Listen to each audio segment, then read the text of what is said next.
가르치고 고치시는 예수님이라는 제목입니다. 그래서 하나님께서 우리에게 주시는 이 은혜의 말씀을 한번 잘 보면 좋겠습니다. 중독이란 게 있습니다. 그렇죠? 아마 경험해 보신 분도 있을 것 같고요. 아니면 아직 경험이 없는 분도 있을 겁니다. 중독을 한번 경험하신 분들이 있을 겁니다. 그래서 요즘은 젊은 친구들도 이 중독에 참 많이 빠집니다. 그 중에 한 가지가 뭐겠습니까? 게임, SNS 중독에 많이 빠집니다. 그래서 저도 마찬가지고 우리 성도님들도 마찬가지인데요. 혹시라도 휴대폰이 손에서 떨어지면 불안하다. 그죠? 갑자기 담배를 끊으시는 분이 금단 증세가 오듯이 휴대폰이 손에서 떨어지면 막 손이 떨리고 앞이 깜깜해지는 그러한 것을 경험한다면 그렇게까지는 안 되겠지만 아마 그죠? 저도 마찬가지고 이게 핸드폰이 손에서 없어지면 굉장히 불안하신 분들이 많을 거예요. 그거 별거 없잖아요. 휴대폰 속에 뭐가 있겠습니까? 그런데 그걸 참 의지하는 것 같아요. 중독이란 게 그런 것 같습니다. 내가 그것을 의지하다 보니까 결국 그것에 빠져들어가는 겁니다. 그래서 오늘 우리가 이 중독이란 것은 결국 따지고 보면 혼자서 스스로가 제어할 수 없는, 내가 이것을 어떻게 보면 다스리지 못하는 그러한 상황 속에 빠지면 결국 중독이 될 수밖에 없습니다. 근데 사람들은 다 그렇잖아요. 호언장담을 합니다. 나는 절대로 그렇게 되지 않는 것이다 라고 호언장담을 하지만 결국 어떻게 되겠습니까? 보면 자기도 모르게 거기에 다 스며들어 있습니다. 결국 그러다 보니까 이 중독에서 쉽게 헤어나오지 못합니다. 그래서 예전에 우리가 중독이라 그러면 음주 문제, 그리고 흡연 문제, 그다음에 도박 문제, 이것만 우리가 그냥 중독이다라고 얘기했잖아요. 그런데 오늘날 보면 시대가 흘러가면서 중독이 아주 사소한 것들까지 다 중독이 있습니다.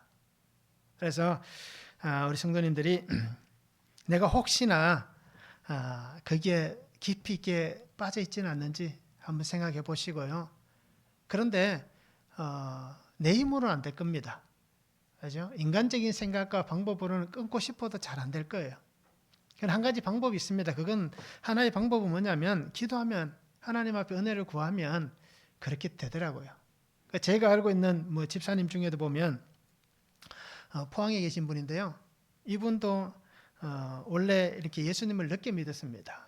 30대 넘어서 40쯤 되었을 때 예수님을 믿었어요. 해병대 출신입니다. 이분도. 항상 늘 담배를 늘 이렇게 달고 다니시던 분인데 예수를 믿어도 오랫동안 식당을 또 경영하셨고 그러다 보니까 담배를 쉽게 끊지 못했어요. 그런데 기도하니까 어느 날 이 냄새가 어떻습니까? 역겹다라고 표현하더라고요. 본인 입에서 그렇게 표현하더라고요. 어느 날 담배 냄새가 너무 역겨워서 도저히 피울 수가 없더라라고 얘기합니다. 그러면서 그렇게 어떻습니까? 그 끊는 것을 보았습니다. 이렇듯 우리는 어떻게 보면 이 중독이라는 것이 생기면 어떤 도움을 받으면 그죠? 그것을 해결할 수 있는데 예수 믿는 사람들은 우리가 믿음으로 신앙으로 이것을 끊겠다라고 얘기하지만 예수 믿지 않는 사람들은 어떤 시설의 도움을 받잖아요.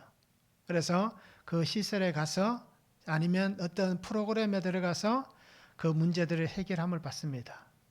그런데 오랫동안 지속하지를 못합니다. 또 반복하는 것이 이 중독이란 겁니다. 그러니까 오늘 우리 성도님들이 내가 이것을 이길 수 있는 힘은 어디 있는가? 여기서 우리가 깊이 있게 한번 묵상해 보시기 바랍니다. 그러면서 주님 앞에서 내가 이것을 고침받을 수 있도록 예수님께서 우리에게 오셔서 하신 사역 중에 3대 사역을 가르치시고 고치시고 또 치유하셨던 것이 바로 예수님의 3대 사역입니다. 그러기에 예수님께서 오셔서 우리를 고치기를 위해서 오신 겁니다. 그래서 오늘 큐티 본문에 나와 있잖아요. 건강한 사람에게는 의사가 쓸데없지만 그죠? 병든 자에게는 의사가 필요하다라는 것이 오늘 주일 큐티 말씀입니다. 바로 예수님께서 우리에게 그렇게 오셨기 때문에 주님 앞에 이것을 붙잡고 기도했으면 좋겠습니다. 뭐 기도를 2시간, 3시간 하라는 얘기가 아니라 한 줄이라 한마디라도 1초라도 10초라도 하면 됩니다. 하나님, 내가 이렇게 참 어렵는데 이 문제가 잘 끊어질 수 있도록, 해결될 수 있도록 은혜 달라라고 기도하시면 하나님께서 우리에게 그 놀라운 은혜를 분명히 주실 것입니다. 그러기에 우리 성도님들이 오직 주님만 바라보고 올 한 해를 우리 어떻습니까? 하나님의 거룩을 닮아가는 성도지 않습니까? 그래서 뭐 연말이 됐을 때에 내가 바뀌지 않을 수도 있습니다. 그런데 1년 365일 동안 내가 바뀌기 위해서 발버둥 쳤다면 연말에 바뀌지 않아도 괜찮습니다. 그죠? 그렇게 바뀌려고 애쓰고 기도하고 노력했다면 그것으로 충분할 수도 있습니다. 그러면 시간이 또 흘러가면 하나님께서 또 다른 은혜를 주셔서 조금씩 우리가 변화될 수 있도록 해 주실 겁니다. 한 번에 안 된다라고 너무 좌절하지 마시기 바랍니다. 쉬운 게 아니기 때문입니다.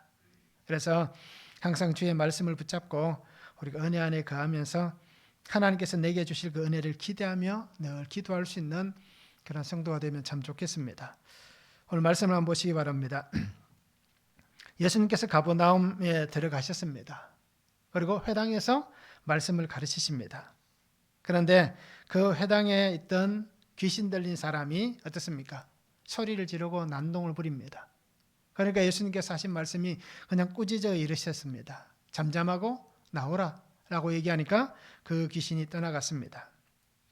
그리고 회당에서 나오신 예수님은 시몬의 집에 들어가서 시몬의 장모가 열병으로 누워있는 것을 보시고 그 손을 잡아 일으키시니 열병이 떠나갔다라고 얘기합니다.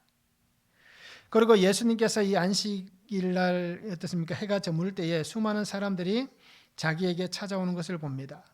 그리고는 그 많은 사람들의 병과 또 귀신 들린 것들을 다 쫓아내시고 고쳐주시는 것이 오늘 말씀입니다. 그래서 가르치시고 고치시는 예수님이라는 제목으로 우리가 말씀을 한번 생각해 보겠습니다. 첫 번째는 가르치시는 예수님입니다. 21절과 22절입니다.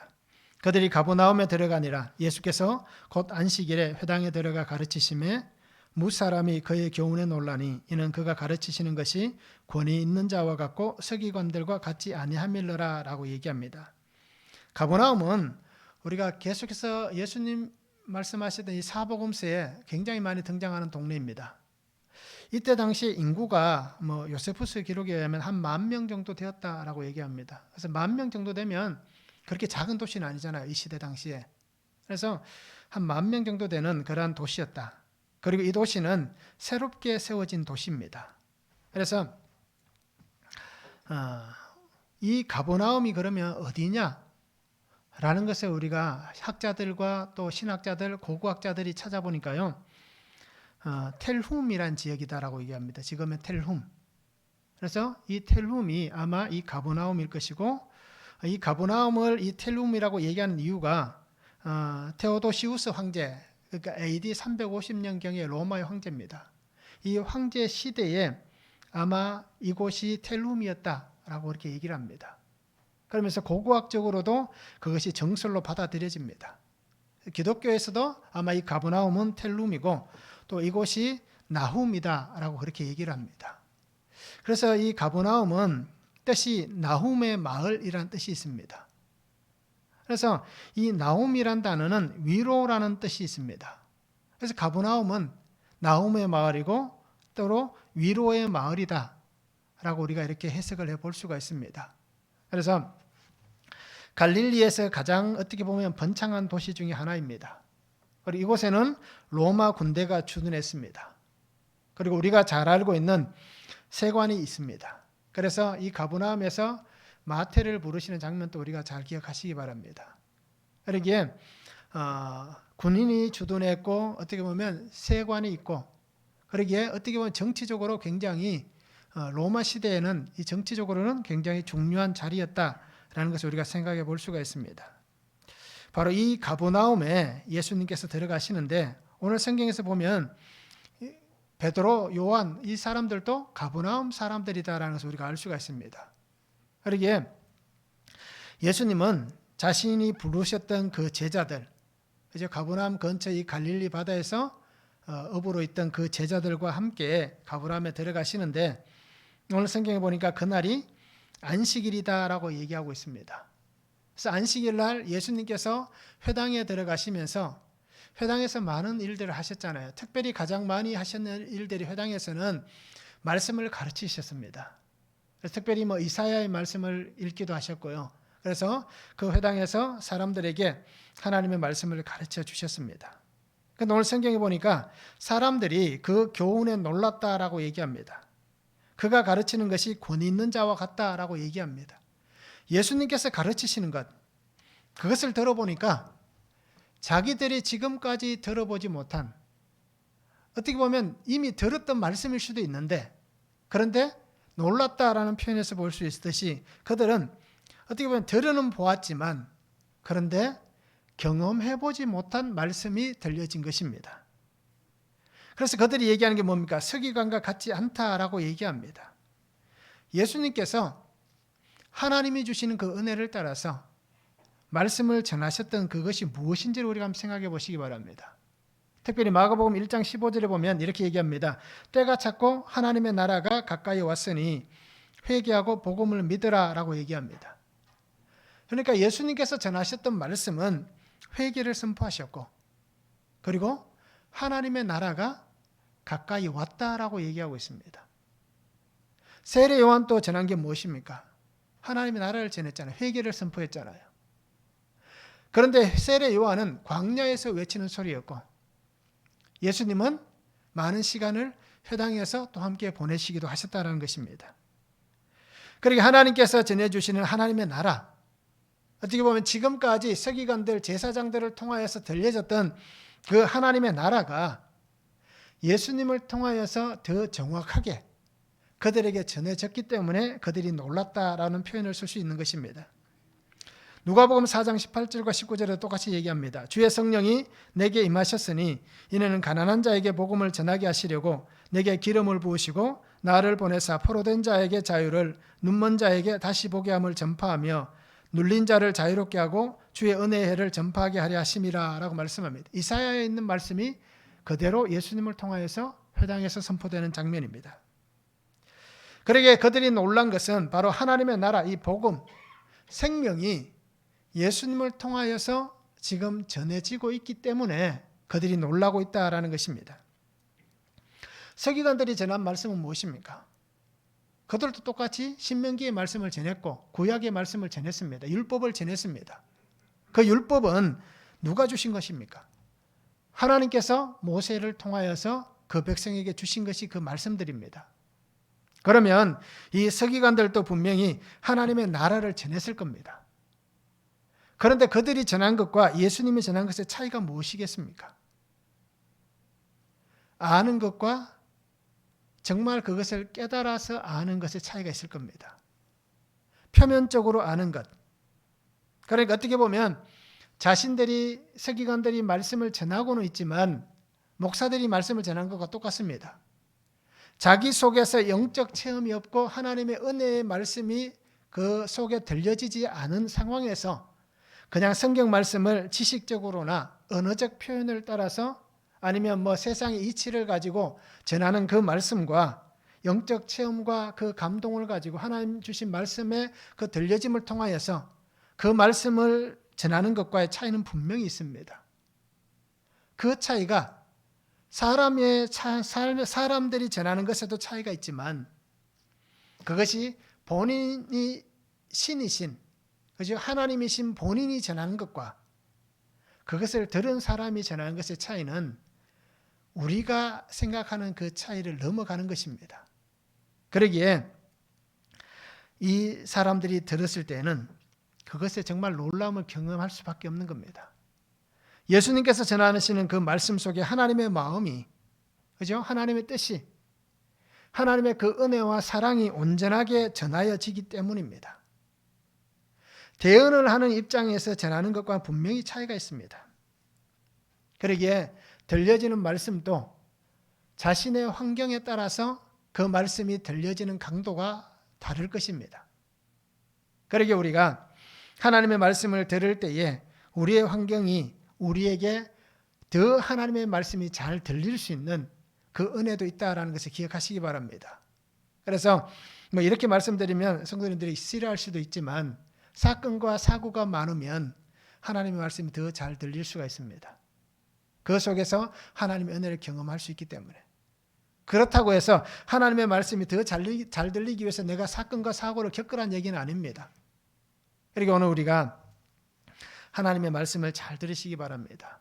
그리고는 우리 속에서 정말 이들이 경험했던 것 같이 놀라운 그 은혜의 경험이 일어나는 그런 말씀이 되면 좋겠습니다.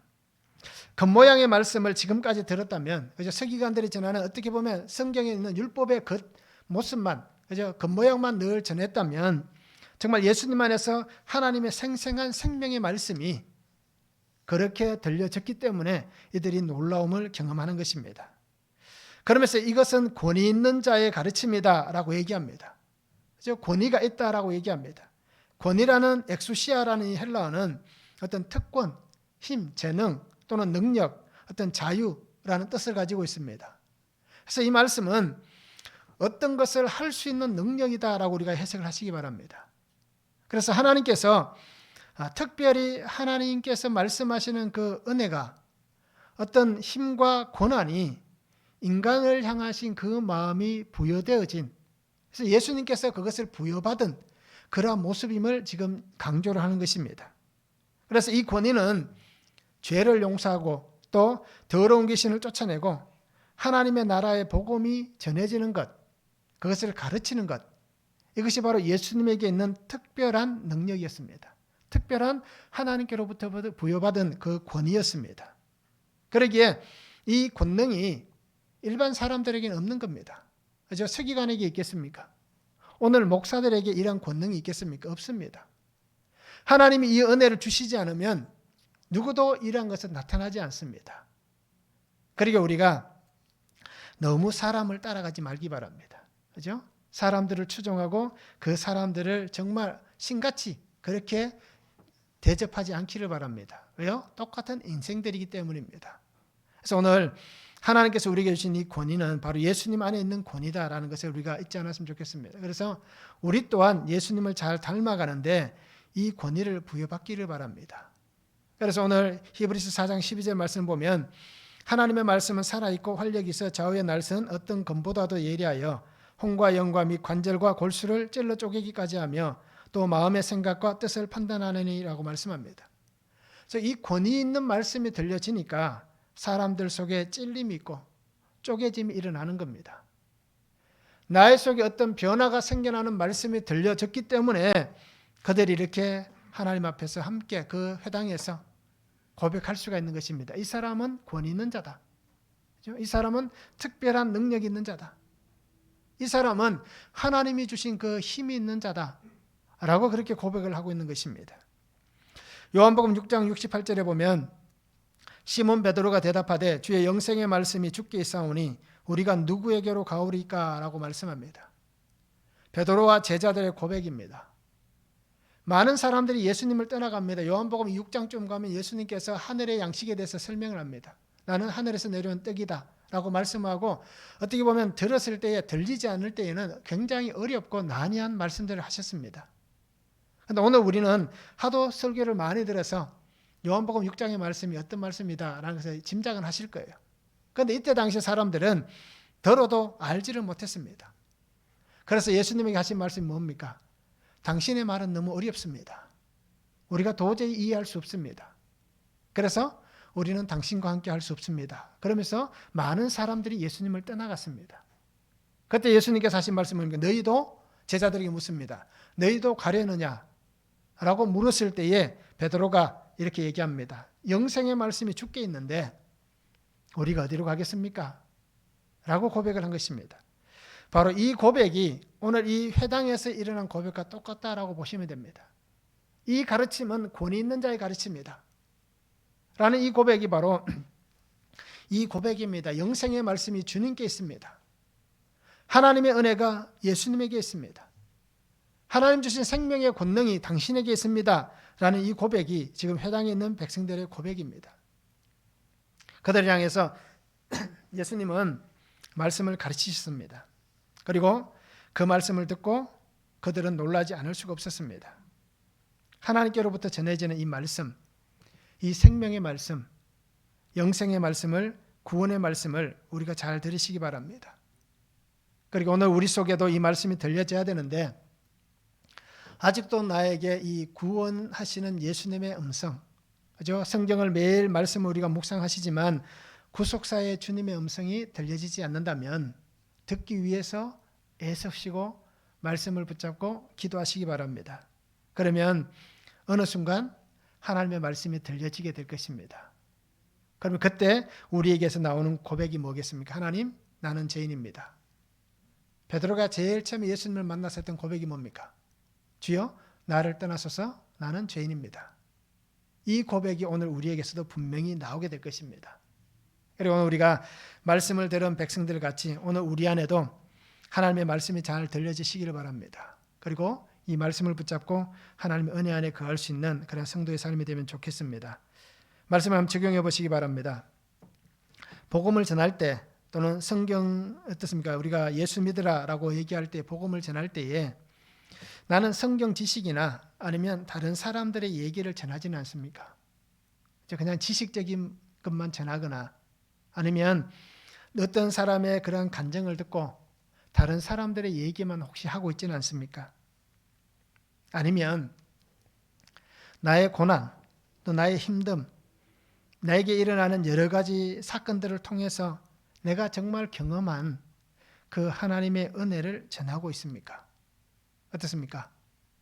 나는 복음을 전할 때 예수 믿으라고 얘기할 때 어떻습니까? 그냥 성경을 지식적으로 전하거나 아니면 다른 사람들의 얘기를 꼭 자기 얘기 같이 그렇게 만들어서 전하고 있지는 않는지, 아니면 정말 영적 체험을 가지고 고난 속에서 주시는 하나님의 말씀을 붙잡고 내가 복음을 전하고 있는지 우리가 말씀을 한번 적용해 보면 좋겠습니다. 하나님의 말씀을 전하기 위해서 내가 가장 먼저 순종해야 될 하나님의 말씀은 무엇이 있습니까? 내가 복음을 전하기 위해서, 말씀을 전하기 위해서 가장 먼저 순종해야 될 하나님의 말씀, 그 말씀은 무엇인지 우리가 말씀을 한번 적용해 보면 좋겠습니다. 두 번째는 귀신을 쫓아내시는 예수님입니다. 23절에서 28절에 말씀합니다. 마침 그들의 회당에 더러운 귀신 들린 사람이 있어 소리질러 이르되 나사렛 예수여, 우리가 당신과 무슨 상관이 있나이까? 우리를 멸하러 왔나이까? 나는 당신이 누구인 줄 아노니 하나님의 거룩한 자니이다. 예수께서 꾸짖어 이르시되 잠잠하고 그 사람에게서 나오라 하시니 더러운 귀신이 그 사람에게 경련을 일으키고 큰 소리를 지르며 나오는지라. 다 놀라 서로 물어 이르되 이는 어찌미냐? 권위 있는 새 교훈이로다. 더러운 귀신들에게 명한즉 순종하는도다 하더라. 예수의 소문이 곧 온 갈릴리 사방에 퍼지더라. 회당에서 가르치실 때에 그곳에 더러운 귀신 들린 사람이 있었다라고 성경은 말씀합니다. 자, 여기에서 더러운 귀신 들렸다라는 이 사람을 잘 보시기 바랍니다. 더러운이라는 단어, 아카타르토스라는 헬라어는 불결하다, 음탕하다, 깨끗하지 못하다, 부정하다라는 뜻입니다. 그래서 표준세번역에 보면 이 단어 더러운을 악한이라고 해석을 했습니다. 악한, 귀신 들린 이렇게 해석을 하고 있습니다. 자, 이렇게 더러운 귀신 들렸다라는 것은 이미 이 사람이 그 귀신에게 지배를 받고 있다라는 뜻입니다. 귀신의 소유가 되었다라는 뜻입니다. 그냥 잠시 그렇게 되어 있는 것이 아니라 오랜 시간 동안 그 지배를 받았고 오랜 시간 동안 귀신의 소유가 되어 있는 그 사람이다라고 해석을 합니다. 자, 믿음의 자리, 예배의 자리에 이렇게 귀신 들린 자가 올 수 있느냐라고 우리가 생각할 수도 있을 거예요. 그죠? 하나님이 있는 은혜의 자리에 귀신들이 올 수 있느냐라고 우리가 이렇게 생각해 볼 수 있는데 그 자리에도 악한 자들은 올 수가 있습니다. 그 자리, 우리가 생각할 때 예배 자리, 은혜의 자리, 생명의 자리인데 이렇게 올 수 있느냐? 누구나 올 수가 있는 겁니다. 누구든지 스스럼 없이 이 자리에 나올 수가 있습니다. 위장된 모습으로 나오기 때문입니다. 그래서 오늘날 우리가 교회 안에서 가장 큰 문제가 귀신 들린 자의 문제는 오늘날 교회 안에는 그렇게 크게 문제가 되지 않습니다. 왜요? 그런 사람들이 별로 없으니까 요즘은. 그런데 가장 큰 문제가 뭡니까? 이단이나 사이비가 교회 안에 들어온 것이 어떻게 보면 오늘 귀신 들린 자와 똑같은 모습으로 위장된 모습으로 찾아온다라는 것입니다. 하나님의 은혜가 선포됩니다. 생명의 역사가 일어나는 장면입니다.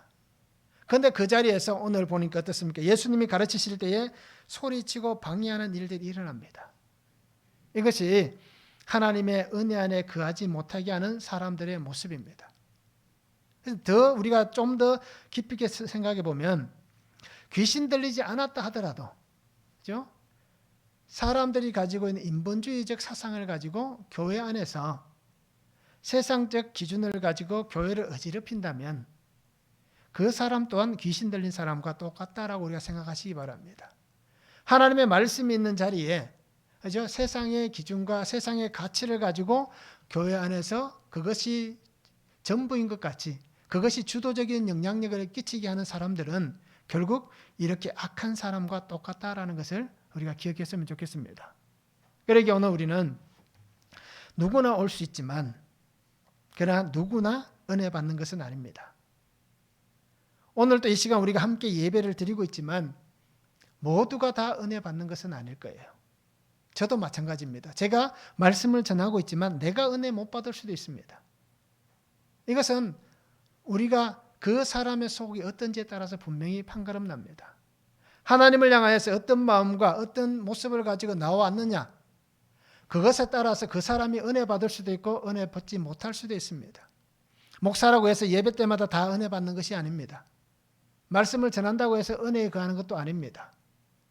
그리고 오늘 우리 성도님들도 분명히 잘 기억했으면 좋겠습니다. 누구나 올 수 있지만, 그러나 누구나 다 은혜를 받는 것은 아니다. 누구나 예수님을 믿을 수는 있지만 모두가 다 정인의 삶을 살지는 않는다라는 것입니다. 그리고 우리가 하나님 앞에서 예수 그리스도가 있는 그곳에 악한 영, 귀신, 사탄이 있다라는 것을 잘 기억하시고, 그 자리에서 우리가 나의 속에 혹시라도 이러한 악함이 있다면 하나님의 은혜로 이것을 다 쫓아냈으면 좋겠습니다. 주님의 꾸짖으심이 들려진다면 분명히 우리 안에 있는 문제들이 해결될 수 있다는 것입니다. 내 힘으로 이것을 해결하고자 한다면 감당할 수가 없습니다. 이 사람이, 더러운 귀신 들린 사람이 회당에 왔다는 얘기는 항상 왔다는 얘기입니다. 오늘 특별히 이날만 예수님이 오신다고 해서 특별히 이날만 이 사람이 온 게 아니라 평소에도 늘 회당에 출입하던 사람이었습니다. 그런데 예수님을 통해서 이 사람 속에 있는 귀신이 역사를 하는 겁니다. 발작을 하는 겁니다. 그러니까 하나님의 놀라운 권위의 말씀이 들려지니까 자기가 견딜 수가 없으니까 그 속에서 소리치고 외치는 겁니다. 그런 놀라운 일들이 분명히 오늘 우리에게도 있습니다. 그러기에 오늘 우리 성도님들이 이 사람이 이렇게 회당을 출입함에도, 말씀을 들었음에도 그 속에서 귀신을 쫓아내지 못했듯이 바로 우리 속에 있는 문제들, 우리 속에 있는 여러 가지 악한 것들, 이 모든 것들도 우리 힘으로는 해결할 수 없습니다. 앞에서 말씀드렸던 이 중독도 마찬가지입니다. 내 힘으로는 해결할 수가 없습니다. 그리고 우리가 도움을 구할 리는 바로 예수님밖에 없습니다. 권위 있는 예수님을 통하여서 이 문제가 해결되어야 하는 것입니다. 그러기에 우리 성도님들이 예수님의 역사심을 따라가는 삶이 되기를 원합니다. 이때 당시 예수님이 선포하셨던 말씀과 동일한 말씀이 오늘 우리에게도 선포됩니다. 그러면 이 말씀이 들려져야 되고, 이 말씀이 들려지기를 원한다면 귀를 닫거나 마음을 닫으면 안 됩니다. 우리가 살아가는 이 소리가 들려지는 이 소리를 잘 들을 수 있는 길은 닫혀진 내 귀를 열고 닫혀진 내 마음을 열면 하나님의 음성이 들려지게 될 것입니다. 그러면 우리가 악한 것에 혹시라도 사로잡혀 있다면 그 악한 것에서 오늘 예수님이 선포하신 이 자유가 오늘 우리 가운데 분명히 임할 것입니다. 그러면 그 은혜와 능력으로 우리는 주의 은혜를 경험할 수가 있습니다. 예수님은 분명히 선포합니다. 잠잠하고 그 사람에게서 나오라 라고 선포하고 있습니다. 예수님의 말씀 앞에 왜 귀신이 떨며 나왔겠습니까? 왜 그 사람에게 경련을 일으키며 나왔겠습니까? 그 말씀을 들었을 때 왜 그럴 수밖에 없었는지를 우리가 잘 압니다. 특별히 마태복음 28장 18절에 보면 하늘과 땅의 모든 권세를 내게 주셨다라고 예수님이 고백합니다. 그러기에 하나님이 주신 이 모든 권세, 즉 다스릴 수 있는 이 권세가 예수님에게 있기 때문에 예수님의 입에서 나오는 그 한마디의 말씀에 들려지는 그 소리를 통해서 귀신은 그 권세에 복종할 수밖에 없다는 겁니다. 왜요? 하나님의 권세이기 때문에. 이 권세가 바로 우리 속에도 있어야 됩니다. 오늘 예수님의 말씀이 내게 들려져야만 이 권세가 선포되는 것이고, 그 말씀이 들려지는 순간 내 속에 있는 모든 것들이 다 드러나고, 그리고 결국 그것이 다 끄집어져 나옴을 통하여서 이제 하나님과 나 사이에 더 이상 가로막는 담이 사라지는 겁니다. 그러면 우리가 예수 그리스도의 말씀으로 신실한 은혜의 삶을 살아갈 수 있습니다. 예전까지는 그렇게 교회를 오래 다녔어도 변화되지 않았는데, 주의 말씀이 들려지는 그 순간 우리는 변화된 새 사람으로 살아갈 수가 있습니다. 그리고 우리 성도님들이 예수님의 그 말씀을 붙잡고 쫓아냈으면 좋겠습니다. 내 속에 있는 악한 여러 가지 모습들, 그죠? 그 수많은 것들을 다 쫓아내시고 그 속에 하나님의 말씀으로 늘 채워가시기 바랍니다. 하나님의 말씀이 그 속에 자리 잡지 못하면 또 다른 것이 우리 속에 또 해코지라는 일들이 일어납니다. 그리고 우리 성도님들이 내 안에 여전히 하나님의 말씀이 없다면 그 말씀으로 가득 채울 수 있는 그런 복된 삶이 되었으면 참 좋겠습니다. 그래서 예수님의 권능 앞에 우리가 버티지 말기 바랍니다. 그죠? 예수님 앞에 나를 내세우지 말기 바랍니다. 예수님 앞에 나는 충분합니다. 나는 할 수 있습니다. 예수님 없어도 괜찮습니다. 라고 얘기하는 이런 악함을 우리가 다 버리시기 바랍니다. 그러면 때가 되었을 때 어떻습니까? 심판의 메시지가 들려지느냐? 때가 되었을 때에 하나님의 은혜의 메시지가 들려지는가? 이것은 내가 지금 어떤 신앙의 삶을 살아가느냐에 따라서 달라집니다. 하나님께서 나를 구속하시고 나를 구원하시기 위해서 나를 부르셨다 하더라도 내가 하나님의 음성을 말씀을 듣지 않고 귀를 닫고 하나님 앞에서 내 악을 내세우고 있다면 하나님은 결국 심판하실 수밖에 없고, 나를 구원하시는 하나님이 나를 부르셨을 때 하나님 내가 죄인입니다 하고 고백하며 하나님 앞에 내 모든 것을 다 내어놓는다면 하나님의 은혜와 생명의 그 메시지가 들려질 것입니다. 그러기에 우리 성도님들이 주의 말씀을 잘 듣고 하나님 앞에서 복되게 살아가는 삶이 되면 좋겠습니다. 그래서 오늘 우리가 이 귀신을 쫓아내신 예수님을 바라보시면서 내 안에 여전히 남아있는 죄와 허물들, 그리고 악함의 모든 것들을 다 십자가 앞에 내어놓고 그 은혜를 붙잡고 믿음으로 살아가기를 소망합니다. 말씀을 한번 적용해 보시기 바랍니다. 말씀이 나를 찌르고 말씀이 나를 쪼개고 말씀이 나를 책망할 때에 나는 어떻게 반응하십니까? 어떤 반응을 하십니까? 소리치며 그죠? 아니다라고 그렇게 부정을 하십니까? 아니면 하나님의 찌르심과 쪼개심과 책망의 음성을 듣고 예, 하나님 제가 죄인입니다. 제가 잘못했습니다. 라는 이 고백을 가지고 있는지 우리가 말씀을 적용해 보기를 원합니다. 또 예수님과 상관 있는 삶을 살고 있습니까? 오늘 보면 귀신이 그렇게 얘기하잖아요. 당신과 우리와 무슨 상관이 있습니까? 라고 얘기하잖아요. 이렇듯 오늘 우리는 예수님과 상관 있는 삶을 살고 있습니까? 아니면 상관없는 삶을 살고 있습니까?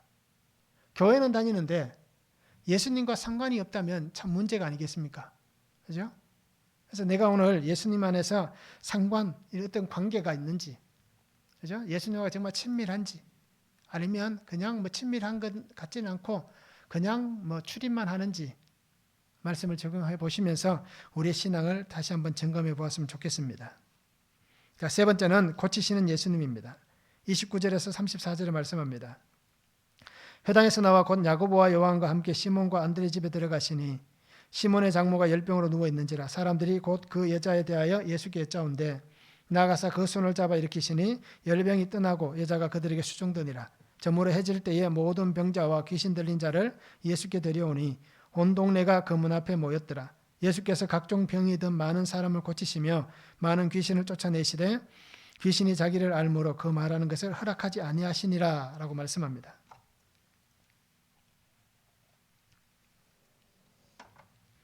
예수님은 회당에서 나오셔서 시몬과 안드레 집에 들어갑니다. 그런데 그곳에 들어갔는데 시몬의 장모가 열병으로 누워있다라고 얘기합니다. 열병이라는 이 말은 사도행전에 보면 28장에 보면 바울이 이질에 걸린 그죠? 사람을 고쳐주는 장면이 나옵니다. 그래서 이 열병에 대해서 얘기할 때에 만일에 이질이다 또는 풍토병이다라고 해석하기도 합니다. 근데 그 해석이 안 맞다라고 얘기하지는 않습니다. 그런데 이 열병을 그냥 열이 있는 그런 질병 그렇게 보시는 게 어떻게 보면 더 타당할 겁니다. 그래서 이 열병이라는 단어의 뜻을 보면 불탄다라는 뜻이 있습니다. 불이 탄다. 그래서 우리가 그런 경험들이 있을 거예요. 그죠? 속이 막 불을 뿜는다라고 표현하신 분들 있잖아요. 화병이 나면 그렇게 표현하신 분들이 있습니다. 그래서 이 열병도 어떻게 보면 속에서 열이 나서 생기는 병이고 또 외부에서 사람이 어떤 그 열로 인해서 생겨나는 질병입니다. 그래서 열병이란 것이 굉장히 무섭습니다. 특별히 여름철 그 더울 때는 이 열병으로 이렇게 어떤 일들을 당하시는 분들이 주위에 많이 있습니다. 특히 어르신들이. 그래서 오늘도 이 시몬의 장모가 열병에 걸렸다. 우리와 기온이 다른 지역입니다.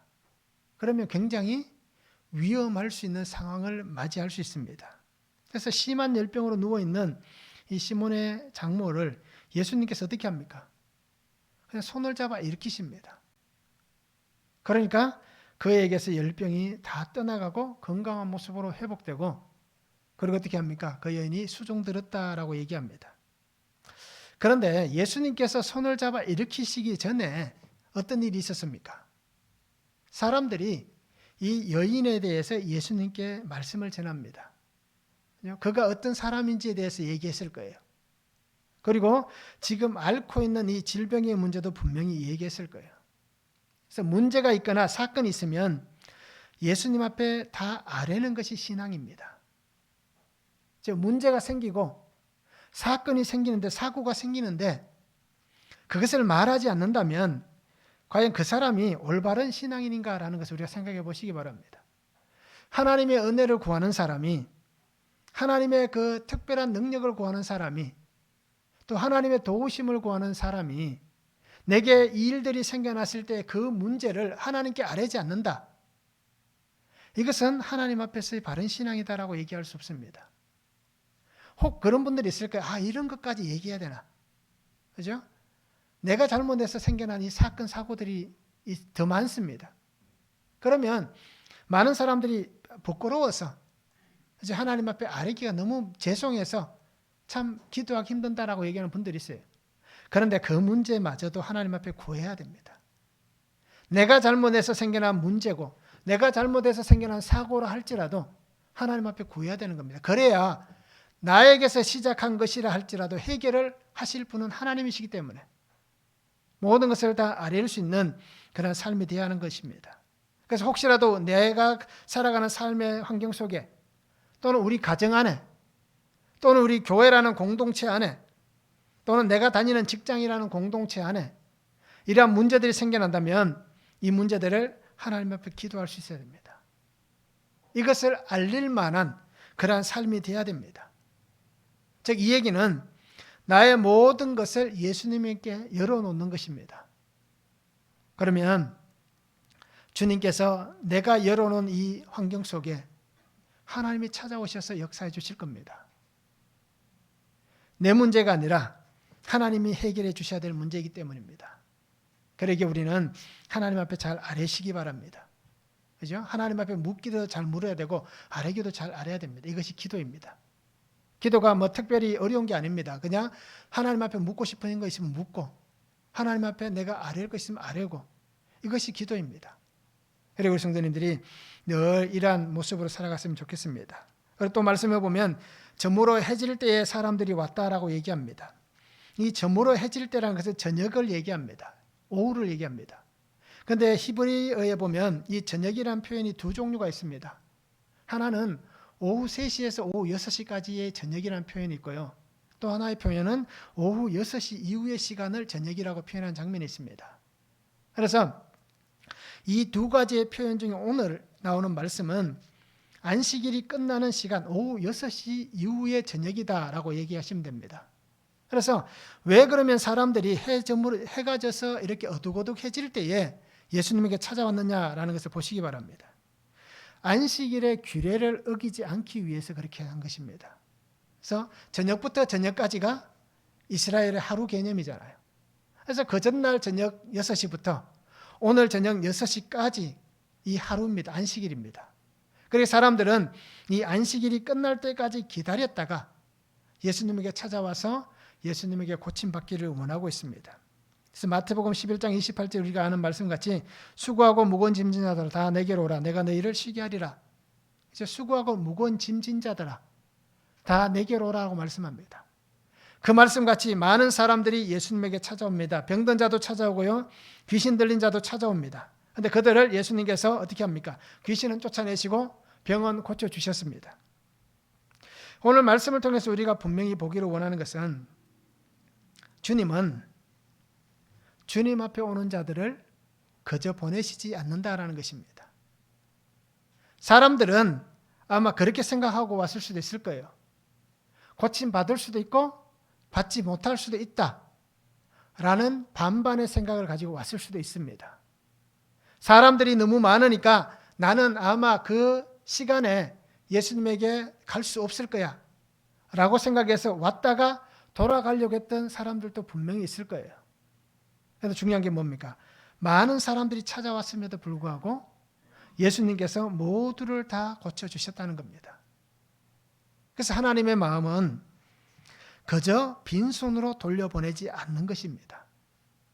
어떤 경우든 어떤 삶이든 하나님을 찾아오는 자는 하나님은 거절하지 않으십니다. 단지 내 생각에 안 될 거야 라고 우리가 생각할 뿐이지 하나님은 절대 그렇게 생각하시지 않는다는 것입니다. 그래서 우리가 복음을 전해보면 그런 분들 있잖아요. 그죠? 나는 이런 문제 때문에 하나님 앞에 갈 수가 없다. 그래서 이 문제가 해결되면 갈게 라고 얘기하시는 분들이 참 많아요. 그런데 하나님께서는 원하신 게 뭡니까? 그 문제 그대로 오기를 원하시는 겁니다. 그냥 그렇게 오셔서 하나님의 은혜를 경험하기를 원하는 겁니다. 왜요? 그 문제들은 하나님이 해결해 주시면 자기가 고민한 모든 문제가 다 해결되기 때문에 그러기에 하나님께서는 오는 모든 사람들을 거절하지 않으시고 그들에게 은혜를 베풀어 주신 것입니다. 그리고 오늘도 우리도 분명히 마찬가지입니다. 누구든지 은혜 자리에 나오면 하나님은 오늘 우리에게도 하나님의 은혜를 받고 가게 하십니다. 빈손으로 그저 돌려보내시지 않는 것입니다. 그리고 오늘 우리 성도님들이 나의 삶의 문을 열어놓으시기 바랍니다. 그리고 나의 삶의 문을 열고 들어오시는 그 예수님을 보시기 바랍니다. 주님은 한 사람 한 사람을 살리기를 원하시고 한 사람 한 사람을 고치시기를 원하시고 한 사람 한 사람 속에 있는 악을 다 제거하기를 원하십니다. 그리고 그 사랑의 은혜를 값없이 부어주십니다. 그것이 십자가의 사랑입니다. 그리고 오늘 성도님들이 환경 때문에 안 된다라고 얘기하지 마시기 바랍니다. 하나님께서는 오늘 우리에게 정말 놀라운 은혜를 주실 것입니다. 그래서 우리의 환경, 그 환경이 나를 힘들게 한다면 나는 그 환경으로 힘들 수 있지만 주님은 이제 시작이다라고 말씀해 주실 겁니다. 그러니까 내 힘든 환경을 주님은 바꾸셔서 이제 은혜의 환경으로 새롭게 시작하시는 그 시작임을 분명히 말씀해 주십니다. 그리고 성도님들이 하나님이 나의 속에 시작하실 수 있도록 우리가 하나님 앞에 믿음으로 담대히 나아갈 수 있는 복된 삶이 되기를 원합니다. 말씀을 한번 적용해 보시기 바랍니다. 예수님의 손잡아 주심으로 내가 고침받고 일어나야 될 나의 자리는 어디입니까? 내가 지금 있는 그 자리가 정말 주님의 그 손잡아 주심을 통해서 고침받고 일어나야 될 자리인지, 그죠? 말씀을 통해서 우리가 묵상해 보기를 원하고요. 또 나의 시간과 정한 때가 아니라 하나님의 시간, 하나님의 정한 때에 은혜 역사가 일어나는 것을 인정하시는지, 내 시간이 아니라 하나님의 시간에 역사가 일어나는 것인지 그것을 인정하시는지 우리가 말씀을 한번 적용해 보면 좋겠습니다. 예수님은 우리의 연약함을 다 담당해 주셨습니다. 그리고 그 연약한 모습을 통해서도 우리에게 권위 있는 그 은혜를 보여주시고 있습니다. 그리고 오늘 우리 성도님들이 나를 위해 이 땅에 오신 구속의 예수 그리스도를 만나시기 바랍니다. 그리고 그 주님을 찾으시기 바랍니다. 그리고 그 주님의 말씀을 들으시기 바랍니다. 그래서 그 말씀이 들려지는 그 은혜가 나의 속에 일어나고 또 나의 가정에 일어나고 또 오늘 우리 공동체 안에 일어나는 그런 복된 삶을 저 우리 성도님들이 함께 살아갔으면 참 좋겠습니다. 그 은혜를 날마다 붙잡고 믿음 안에서 주의 음성을 잘 들을 수 있기를 소망합니다. 기도하겠습니다. 사랑의 아버지 하나님 감사합니다. 오늘도 우리에게 주신 말씀을 바라봅니다. 주의 은혜 가운데 거하게 하시고 주의 말씀의 능력으로 살아가는 삶이 되게 하여 주시옵소서. 아버지 하나님, 우리의 연약함 가운데 역사하시는 하나님의 크신 사랑과 그 은혜를 깨닫게 하시고 오늘 말씀을 통하여서 우리 안에 있는 모든 것들이 다 치유되고 고쳐지고 또 하나님의 그 권위 있는 역사하시는 은혜를 경험하고 영적 능력을 가지고 살아가는 귀한 성도들이 되게 하여 주시옵소서. 그래서 나의 삶의 모든 환경이 하나님 앞에 있게 하시고 또 아버지 하나님 나의 마음과 내 귀를 열고 주의 음성을 듣게 하시고 들려진 그 음성을 통하여서 하나님의 자녀된 그 복된 은혜와 능력으로 살아가는 귀한 삶이 되도록 아버지 은혜 위에 은혜를 다하여 주시옵소서. 그래서 날마다 말씀 안에서 주의 뜻을 잘 분별하게 하시고 말씀의 능력으로 하나님 주신 그 귀한 사명을 잘 감당해낼 수 있도록 아버지 역사하여 주시옵소서. 감사를 드리며 예수 그리스도 이름으로 기도하옵나이다. 아멘. 찬송가 471장입니다.